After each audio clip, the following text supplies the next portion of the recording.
रोही माछ आंबुल पानी सांग मैंने देखंतु एटा हला रोही माछ आम रोही माछ नहीं जाइचु काटिकी पूरा परिष्कार करके तेल गरम करके भाजीटे पकईचु देखो ये माछ भजा चली माछ भजार लुक माछ भजा चली पूरा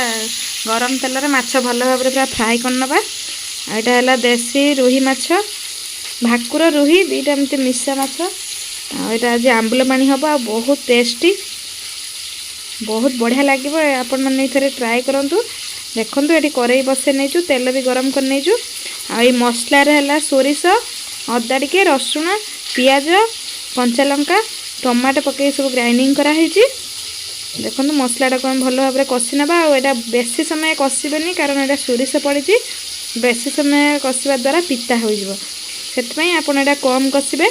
आंबुल पानी एमती थे बना बहुत टेस्ट लगे आपण मैंने थे बनईकि जानीपर केते सुंदर लगुच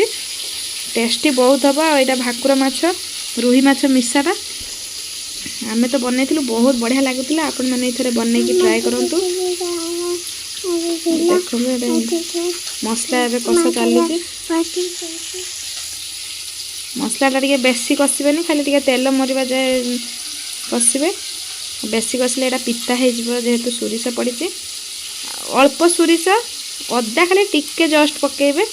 आ पियाज अधिक पकेले चलो रसुण टे कम पकेबे टमाटो दीटा पकेबे आंबुल गोटे पकेबे है आंबुलटा मुख्य यहाँ जेहेतु आंबुल पानी होची आंबुलटा मुख्य यहाँ अच्छी आंबुलटा को स्किप करें जमा भी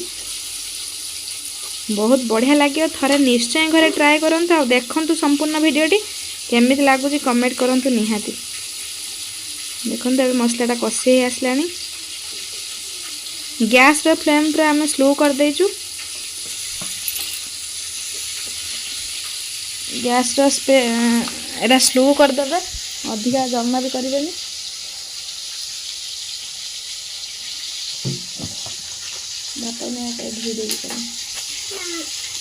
एबे देखो आलू भजा है कि आलूटा रही है आलू पकेबा आम